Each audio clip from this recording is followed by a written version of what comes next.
नाजरीन अस्सलाम वालेकुम। इनसाइड न्यूज़ के नए प्रोग्राम के साथ मैं हूं इब्राहिम राजा और आज हम बात करेंगे कि चीफ इलेक्शन कमिश्नर को हटाने का मामला क्या है, एक इंतहाई अहम इजलास में किस नौयत के फैसले किए गए, इलेक्शन कमीशन का इन फैसलों पर क्या रद्द अमल है, वज़ीर आज़म इमरान खान को किस किस्म की इतलात मिल रही हैं, मुस्लिम लीग नून ने इस पूरी सूरत हाल में क्या जवाबी फैसले किए हैं और एक वीडियो जिसे सोशल मीडिया प्लेटफॉर्म्स यानी सोशल मीडिया ऐप्स पर करोड़ों मरतबा देखा गया है, इस वीडियो में किस किस्म के मनाजिर हैं और इस वीडियो के मरकज़ी किरदार कौन हैं। हमारे जिन दोस्तों ने अब तक हमारे चैनल को सब्सक्राइब नहीं किया उनसे हम कहेंगे कि हमारे चैनल को सब्सक्राइब कर लें ताकि उन्हें अहम मालूमात बर वक्त मिलती रहें। अब वापस आते हैं आज के मौजू पर, यानी चीफ इलेक्शन कमिश्नर को हटाने का मामला क्या है और एक हाई प्रोफाइल मीटिंग में यानी एक आला सतह के इजलास में किस नौयत के फैसले किए गए जिन पर इलेक्शन कमीशन का क्या रद्द अमल है। सबसे पहले आपको एक ब्रेकिंग न्यूज़ से आगाह करते हैं क्योंकि इस खबर में कुछ नए इंकशाफात किए गए हैं और कुछ नए हकायक सामने लाए गए हैं। ये हकायक इससे पहले सामने नहीं आए थे या आप कह सकते हैं कि एक तरह से ये हकायक पोशीदा थे, लेकिन अब इन हकायक की बाज़ाब्ता तौर पर यानी ऑफिशियली और सरकारी सतह पर तस्दीक की गई है। तो मामला ये है कि इस वक्त एक वीडियो सोशल मीडिया ऐप्स यानी फेसबुक, ट्विटर और इंस्टाग्राम पर बहुत वायरल है और इस वीडियो को 2 करोड़ से ज़ायद मरतबा देखा जा चुका है और यही जो वीडियो है इसको 2 लाख से ज़ायद मरतबा शेयर भी किया गया है और इस पर 80,000 से ज़ायद कमेंट्स भी किए गए हैं। और ये जो वीडियो है इसमें कुछ इस किस्म के मनाजिर हैं जिनको बहुत अलग किस्म के मनाजिर कहा जा रहा है और इन मनाजिर ने बहुत से हलकों को हैरान करके रख दिया है। और ये वीडियो असल में सिराजुद्दीन हक्कानी की है जिसमें इन्हें बहुत ही एक मखसूस हालात में देखा गया है और एक मखसूस माहौल में देखा गया है। इस वीडियो में असल में है क्या वो भी आपको मुख्तसरन बताते हैं और साथ ही आपको ये भी आगाह करते हैं कि सिराजुद्दीन हक्कानी असल में हैं कौन और उनके मुतल्लिक ये वीडियो इतनी वायरल क्यों हो रही है और इसके ऊपर इतने तबसरे क्यों किए जा रहे हैं। तो मामला ये है कि सिराजुद्दीन हक्कानी कमांडर जलालुद्दीन हक्कानी के बेटे हैं और वालिद के बाद वो हक्कानी नेटवर्क की क़यादत कर रहे हैं। और सिराजुद्दीन हक्कानी के बारे में ये कहा जाता है कि तालिबान की कामयाबियों में उनका एक कलीदी किरदार है और वो एक नायब अमीर के तौर पर यानी तालिबान के नायब अमीर के तौर पर जो अफ़गान तालिबान की अस्करी कार्रवाइयों से मुतल्लिक अमूर थे उनकी निगरानी भी करते थे। और अमेरिका की जानिब से हक्कानी नेटवर्क के सरबराह के सर की कीमत $50 लाख मुकर्रर की गई थी। ये एक ऑफिशियल स्टेटमेंट दिया गया था अमेरिका की जानिब से। उसके बाद कई मरतबा ऐसा हुआ कि सिराजुद्दीन हक्कानी पर हमलों की कोशिश की गई, फिर एक खबर जो इंडियन मीडिया पर आई और उसके बाद इंटरनेशनल मीडिया पर भी आई, उस खबर में ये दावा किया गया कि सिराजुद्दीन हक्कानी जो हैं वो एक हमले में जाँ बहक हो गए हैं। कुछ अर्से बाद इस खबर की तरदीद हुई लेकिन फिर एक ऑफिशियल स्टेटमेंट जारी हुआ कि सिराजुद्दीन हक्कानी पर एक ड्रोन हमला किया गया है और उस ड्रोन हमले में वो जाँ बहक हो गए हैं। लेकिन जब अफ़गान तालिबान ने काबुल को फतह किया और काबुल से अमरीकी कब्ज़ा छुड़ाया तो पता चला कि अमेरिका कभी भी सिराजुद्दीन हक्कानी को ना तो गिरफ्तार करने में कामयाब हुआ था और ना ही उन्हें जाँ बहक करने में कामयाब हुआ। अब इस पूरी सूरत हाल में तालिबान की जानिब से सिराजुद्दीन हक्कानी की एक तहलका खेज़ वीडियो जारी की गई है और इस वीडियो में देखा जा सकता है कि सिराजुद्दीन हक्कानी एक नामालूम मकाम पर मौजूद हैं, यानी वो जिस मकाम पर मौजूद हैं उसका जो पस मंज़र है और उसका जो बैकग्राउंड है, उससे ये नहीं जांचा जा सकता कि एग्जैक्टली ये वीडियो किस मकाम पर बनाई गई है। इसके अलावा ये भी देखा जा सकता है कि उनके गिर्द तालिबान का एक भारी सिक्योरिटी हिसार है। दर्जनों के करीब जो अफ़गान तालिबान हैं उन्होंने सिक्योरिटी हिसार में लिया हुआ है सिराजुद्दीन हक्कानी को। वो पैदल चल रहे हैं, लेकिन इस वीडियो में भी उनका आधा चेहरा नज़र आ रहा है और जानबूझकर उनका पूरा चेहरा नहीं दिखाया गया, बल्कि आधा चेहरा बड़े टेक्निकल तरीके से ढांपा गया है। और उसकी वजह यह थी कि सिराजुद्दीन हक्कानी के सर पर जो $50 लाख की कीमत लगाई हुई है अमेरिका ने, तो खदशा ये था कि अमेरिका किसी ड्रोन हमले में या किसी और तरह की डिवाइस के हमले में सिराजुद्दीन हक्कानी के ऊपर इस तरह का कोई अटैक ना करे जिसमें उनकी ज़िंदगी को ख़तरात लाक हों। इसलिए अफ़गान तालिबान ने उनके गिर्द एक बड़ा भारी सिक्योरिटी हिसार बनाया। अब तालिबान की जानिब से सिराजुद्दीन हक्कानी के मुतल्लिक एक तहलका खेज़ बयान भी जारी किया गया है और उसमें एक वार्निंग भी दी गई है, क्योंकि अमेरिका ने ये कहा था कि अफ़गान तालिबान ने जो अपनी काबीना का ऐलान किया है जिसमें सिराजुद्दीन हक्कानी को भी शामिल किया गया था, तो उस पर अमेरिका की जानिब से बड़े तहफ़्फ़ुज़ात ज़ाहिर किए गए थे और ये कहा गया था कि सिराजुद्दीन हक्कानी तो अमेरिका की जो मोस्ट वांटेड लिस्ट है, यानी सबसे जो मतलूब अफराद की लिस्ट है, उसके अंदर मौजूद है। तो फिर अफ़गान तालिबान किस तरह से सिराजुद्दीन हक्कानी को अपनी काबीना में शामिल कर सकते हैं। अब इस पूरी सूरत हाल में लग ऐसा रहा था कि अफ़गान तालिबान के ऊपर बहुत ज़्यादा दबाव डाला जाएगा और हो सकता है कि वो इस दबाव के नतीजे में ये फ़ैसला वापस भी ले लें। लेकिन तालिबान के तर्जुमान ज़बीउल्लाह मुजाहिद ने एक बड़ा ऐलान करके अमेरिका को और इस खित्ते के जो दीगर ममालिक हैं उनको हैरान कर दिया है, जिनमें ख़ास तौर पर भारत भी शामिल है। और ज़बीउल्लाह मुजाहिद का कहना है कि तालिबान ने जो काबीना बनाई है, इनकी वो शख्सियात जिनके ऊपर अमेरिका ने तहफ़्फ़ुज़ात ज़ाहिर किए हैं, हम इन तहफ़्फ़ुज़ात को नहीं मानते, क्योंकि दोहा में जो पीस एग्रीमेंट हुआ था, यानी जो अमन मुआहदा हुआ था, ये उसकी सरासर खिलाफ वर्जी है कि हम पर दबाव डाला जाए कि हम इन शख्सियात को काबीना से निकालें। ख़ास तौर पर उन्होंने सिराजुद्दीन हक्कानी के हवाले से बात की कि वो तालिबान का हिस्सा हैं, वो कोई अलग ग्रुप नहीं है, वो बाकायदा अफ़गान हुकूमत जो नई बनी है इसका हिस्सा हैं और इसका हिस्सा रहेंगे। और सवाल ही नहीं पैदा होता कि किसी भी प्रेशर पर, किसी दबाव पर या किसी मजबूरी के तहत हम सिराजुद्दीन हक्कानी को अपनी जो काबीना है उससे अलग करें। ये अब तालिबान तर्जुमान का बयान आया है। दूसरी जानिब एक और बड़ी खबर ये है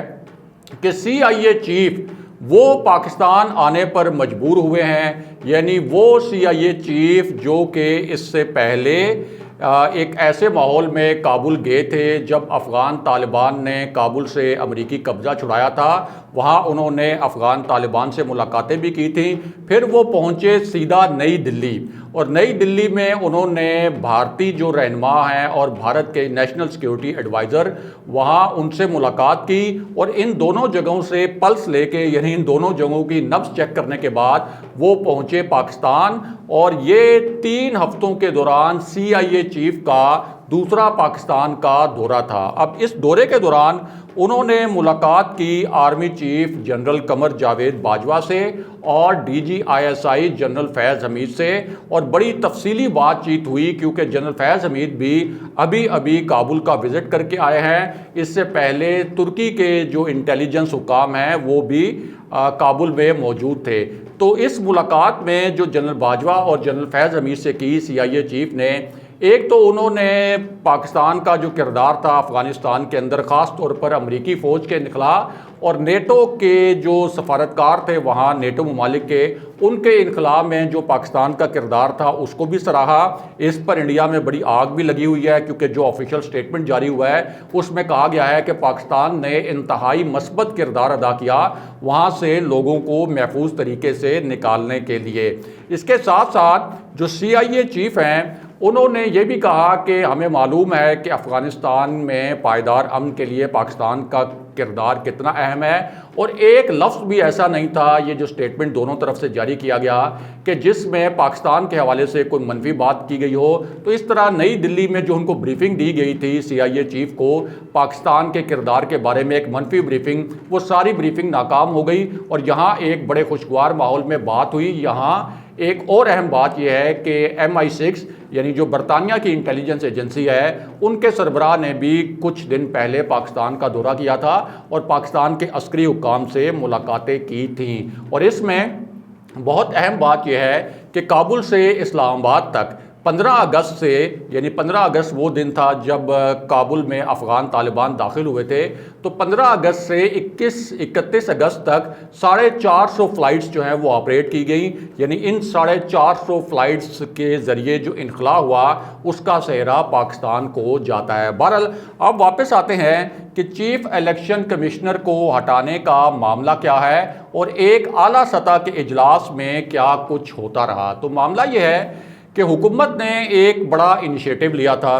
और ये जो इनिशिएटिव था वो इस हवाले से था कि अगला इलेक्शन इलेक्ट्रॉनिक वोटिंग मशीनों के ज़रिए करवाया जाए। अब ये जो इलेक्ट्रॉनिक वोटिंग मशीनें हैं ये बड़े जदीद तरीके से तैयार की गई और इनके लिए एक जदीद सॉफ्टवेयर भी तैयार किया गया और इसके तजर्बात भी किए गए। पहले तो ऐवान सदर में भी इसका एक तजर्बा किया गया, फिर इस वोटिंग मशीन को पार्लियामेंट के अंदर भी रखा गया, फिर कुछ टेक्निकल माहिरीन के ज़रिए भी इस इलेक्ट्रॉनिक वोटिंग मशीन के जो डिफरेंट फीचर्स हैं उनका जायज़ा लिया गया। अब होना ये था कि पूरी हुकूमत की तैयारी थी और पूरी हुकूमत को उम्मीद थी कि इलेक्शन कमीशन इस मामले पर जो उसने पहले तहफ़्फ़ुज़ात ज़ाहिर किए थे वो सारे तहफ़्फ़ुज़ात दूर हो गए होंगे, क्योंकि ये एक फूल प्रूफ किस्म की इलेक्ट्रॉनिक वोटिंग मशीनें नज़र आ रही थी। लेकिन उसके बावजूद इलेक्शन कमीशन की जानिब से एक ऐसा होस्टाइल किस्म का स्टेटमेंट जारी कर दिया गया जिससे लगा ये कि इलेक्शन कमीशन इस वक्त कोई अपोजिशन की एक जमात है। और उस स्टेटमेंट में ये कहा गया कि इन इलेक्ट्रॉनिक वोटिंग मशीनों के 37 ऐसे फीचर्स हैं जिनके ऊपर हमें एतराज़ात हैं और हमारे तहफ़्फ़ुज़ात हैं। साथ ही ये अल्फाज बोले गए कि फ्रीकैन जो है उनका इलेक्ट्रॉनिक वोटिंग मशीनों पर एतमाद नहीं है। अब फ्रीकैन से इलेक्शन कमीशन की क्या मुराद है ये बड़ी गौर से सुनने वाली बात है। फ्रीकैन से तो यही मुराद हो सकती है कि पाकिस्तान की सियासी जमातों का इलेक्ट्रॉनिक वोटिंग मशीनों पर एतमाद नहीं है। तो क्या तहरीक इंसाफ जो पाकिस्तान की सबसे बड़ी सियासी जमात है इस वक्त, क्या वो 2023 के इलेक्शन में फरीक नहीं है? इलेक्शन कमीशन क्या तहरीक इंसाफ को 2023 के इलेक्शन में एक फरीक के तौर पर नहीं देखता? फिर कराची की जो सबसे बड़ी जमात है MQM, उसका पूरा एतमाद है इलेक्ट्रॉनिक वोटिंग मशीनों पर, क्या MQM 2023 के इलेक्शन में एक फरीक नहीं है? फिर बलूचिस्तान की जो सबसे बड़ी पार्टी है यानी बलूचिस्तान अवामी पार्टी, क्या वो 2023 के इलेक्शन में फरीक नहीं है? इसी तरह GDA जो अंदरून सिंध पीपल्स पार्टी के बाद सबसे बड़ी सियासी कुव्वत है, क्या उसको इलेक्शन कमीशन एक फरीक के तौर पर नहीं देखता? तो ये बड़ा एक आप कह सकते हैं कि सियासी तासुब पर मबनी इलेक्शन कमीशन का स्टेटमेंट आया कि फ्रीकैन का इलेक्ट्रॉनिक वोटिंग मशीनों पर एतमाद नहीं है। लेकिन बाद में ये कहानी सारी तब्दील हो गई। यानी वो जो 37 एतराज़ात उठाए गए थे इलेक्शन कमीशन की जानिब से, तो हुकूमत की जानिब से ये बताया गया कि इन 37 एतराज़ात में से 27 नुकात और 27 एतराज़ात तो इलेक्शन कमीशन की अपनी कैपेसिटी से मुतल्लिक हैं। यानी उन्होंने ये 27 नुकात कोई इलेक्ट्रॉनिक वोटिंग मशीनों की एफिशिएंसी के मुतल्लिक नहीं उठाए। मिसाल के तौर पर उन्होंने एक नुकता ये उठाया कि 150 अरब रुपए की ज़रूरत होगी अगर इलेक्ट्रॉनिक वोटिंग मशीनों के ज़रिए इलेक्शन करवाना है। तो ये 150 अरब रुपए की जो ज़रूरत होगी ये तो हुकूमत ने पूरी करनी है, तो इसमें इलेक्शन कमीशन को फ़िक्रमंद होने की क्या ज़रूरत है? इसी तरह इलेक्शन कमीशन ने कहा कि वक्त बहुत कम रह गया है और इलेक्ट्रॉनिक वोटिंग मशीनें जितनी बड़ी तादाद में हमें दरकार है इलेक्शन करवाने के लिए उतनी इलेक्ट्रॉनिक वोटिंग मशीनों का पूरा करना बड़ा मुश्किल होगा। तो ये तो इलेक्शन कमीशन का सर दर्द नहीं है। जाहिर है कि ये हुकूमत का काम है और हुकूमत कह रही है कि हम 150 अरब रुपए भी देंगे और इलेक्ट्रॉनिक वोटिंग मशीनें जितनी आपको चाहिए होंगी इलेक्शन करवाने के लिए हम वो भी मुहैया करेंगे। लेकिन इलेक्शन कमीशन इस वक्त असल में नून लीग की जुबान बोल रहा है और पीपल्स पार्टी की जुबान बोल रहा है, और इसके बावजूद के हुकूमत ये जो कैपेसिटी इशूज़ हैं इनके ऊपर पूरी यकीन दहानी भी करवा रही है। लेकिन उसके बावजूद इलेक्शन कमीशन इलेक्ट्रॉनिक वोटिंग मशीनों के जरिए, जो वज़ीर-ए-आज़म इमरान खान का एक बड़ा ज़बरदस्त इक़दाम था कि शफाफ इलेक्शन करवाए जाएँ, 2023 के जो इलेक्शन हों वो मुकम्मल तौर पर शफाफ हों, ना हमें कोई एतराज़ हो ना अपोजिशन को कोई एतराज़ हो, और सब नताइज को तस्लीम करें ताकि ये धांधली का रोना कोई ना रहे और ये जो धांधली के नाम पर एहतजाज होते हैं इनका सिलसिला बंद हो। लेकिन इलेक्शन कमीशन ने इस वक्त बाकायदा हुकूमत के साथ सींग फंसा लिए हैं। अब इस पूरी सूरत हाल में एक आला सतह के इजलास की कहानी क्या है? तो मामला ये है कि जो इलेक्शन कमीशन का रवैया रहा है हुकूमत के साथ और ख़ास तौर पर प्राइम मिनिस्टर के साथ, यानी प्राइम मिनिस्टर इमरान खान ने जब ये स्टेटमेंट दिया था कि इलेक्शन कमीशन सेनेट में शफाफ इलेक्शन करवाने में नाकाम रहा, तो उस वक्त भी बड़ा तुर्की ब तुर्की मुल्क का चीफ एग्जीक्यूटिव होता है कोई भी प्राइम मिनिस्टर, तो एक बड़ा होस्टाइल बड़ा एग्रेसिव सा स्टेटमेंट जवाबी आ गया था इलेक्शन कमीशन की जानिब से, और ऐसा लग रहा था कि जैसे इलेक्शन कमीशन ने चार्जशीट कर दिया है प्राइम मिनिस्टर इमरान खान को, या प्राइम मिनिस्टर इमरान खान कोई इलेक्शन कमीशन के मातहत हैं। उसके बाद जब हुकूमत ने 2-3 मरतबा इलेक्शन कमीशन की तवज्जो दिलाई कि हमारा जो पूरा मकसद था कि सेनेट के इलेक्शन को किस तरह से शफाफ बनाया जा सकता है, लेकिन आपने तो इतना एग्रेसिव हमारे खिलाफ स्टेटमेंट जारी कर दिया जो कि बहुत अनफेयर है, लेकिन उसके बावजूद इलेक्शन कमीशन ने उस पर कोई वजाहत देना मुनासिब नहीं समझा। जब हुकूमत सुप्रीम कोर्ट में गई थी सेनेट इलेक्शन को शफाफ बनाने के लिए, उस वक्त भी इलेक्शन कमीशन ने एक हुकूमत मुखालिफ मौक़िफ़ अपनाया था, और अब इलेक्ट्रॉनिक वोटिंग मशीनों के हवाले से भी एक हुकूमत मुखालिफ मौक़िफ़ अपनाया गया है। तो अब इस पूरी सूरत हाल में एक जो आला सतह का इजलास हुआ, जो हुकूमती इजलास था, उसमें क्या हुआ? एक तो आपको बताएं कि ये जो इजलास था इसमें ये डिस्कस किया गया कि जिस तरह का इलेक्शन कमीशन का रवैया है उससे तो ये लगता है कि हम जो एक ओवरसीज़ पाकिस्तानी यानी समंदर पार पाकिस्तानियों को जो वोट का हक देना चाहते हैं, जो उनका हक है, जाहिर है कि उनके डॉलर, उनके रियाल, उनके पाउंड्स ये तो हमें बड़े अच्छे लगते हैं, और इन्हीं से हमारी जो पूरी इकॉनमी है इन्हीं डॉलर से, इन्हीं पाउंड से, और यही जो दिरहम है इन्हीं से चल रहे हैं। लेकिन जब उनको वोट का हक देने का मामला आए तो ना अपोजिशन उसके ऊपर राज़ी होती है, ना ही इलेक्शन कमीशन उस पर राज़ी होता है। तो इस इजलास में ये डिस्कस किया गया कि प्राइम मिनिस्टर इमरान खान का ये जो विजन था और ये ख्वाब था कि ओवरसीज़ पाकिस्तानीज़ को वोट का हक मिलना चाहिए, तो इलेक्शन कमीशन का जो कंडक्ट नज़र आ रहा है उससे तो नहीं लगता कि इलेक्शन कमीशन ये जो आई वोटिंग है और उसके बाद ये जो ओवरसीज़ पाकिस्तानीज़ को वोट का हक दिया जाना है, इस सिलसिले में कोई पेशरफ्त होने देगा। इस तरह ये पूरा मामला और पूरा मंसूबा जो है ये भी खटाई में पड़ जाएगा। और इसके साथ साथ ये जो इलेक्ट्रॉनिक वोटिंग मशीनों के ज़रिए हुकूमत चाहती है कि ये इलेक्शन करवाया जाए, ये पूरा प्रोजेक्ट भी शेल्व हो जाएगा। और तीसरा, इस खदशे का भी इजहार किया गया कि जिस तरह से लग रहा है कि इलेक्शन कमीशन इस वक्त अपोजिशन पार्टीज़ के साथ खड़ा है, तो इसमें तो ये भी हो सकता है कि पार्टी फंडिंग केस जो कि मुस्लिम लीग नून और पीपल्स पार्टी के भी इलेक्शन कमीशन के पास पेंडिंग पड़े हैं, तो कहीं ऐसा ना हो कि पार्टी फंडिंग केस में तहरीक इंसाफ के खिलाफ कोई गुस्से में कोई इंतकामी कार्रवाई के तौर पर या रद्द अमल के तौर पर फैसला दे दिया जाए। तो इस पूरी सूरत हाल में तजवीज़ ये रखी गई कि अब ऑप्शंस देखने चाहिए कि कैसे हम इलेक्शन कमीशन के इन अरकान को और चीफ इलेक्शन कमिश्नर को हटा सकते हैं। अब जाहिर है कि चीफ इलेक्शन कमिश्नर और इलेक्शन कमीशन के जो अरकान हैं ये आइनी ओहदे हैं, इनको को प्राइम मिनिस्टर के बराह रास्त अहकामात के ऊपर तो नहीं हटाया जा सकता, ना ही किसी सदारती ऑर्डिनेंस के ज़रिए या किसी सदारती हुक्मनामे के ज़रिए हटाया जा सकता है। तो इसका वे आउट यही है कि सुप्रीम जुडिशल काउंसिल के अंदर एक रेफरेंस ले जाया जाए, यानी कानूनी तौर पर चीफ इलेक्शन कमिश्नर को और इलेक्शन कमीशन को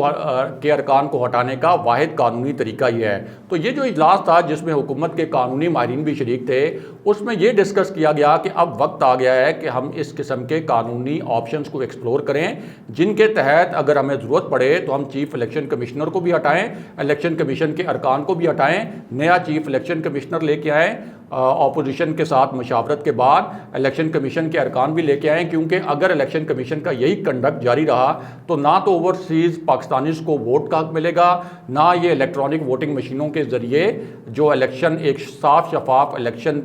जो पाकिस्तान की तारीख में एक ख्वाब रहा है, ना ये ख्वाब पूरा हो सकेगा। तो इस हवाले से बड़ी तफसीली डिस्कशन हुई है, जो तजावीज़ आई हैं। अब ज़राए का कहना है कि उनके ऊपर बड़ी संजीदगी से गौर शुरू कर दिया गया है, यानी इलेक्शन कमीशन के अरकान और चीफ इलेक्शन कमिश्नर को हटाने के लिए कानूनी ऑप्शन तलाश करने पर काम शुरू कर दिया गया है और गौर शुरू कर दिया गया है। अगले प्रोग्राम तक के लिए अल्लाह हाफ़िज़।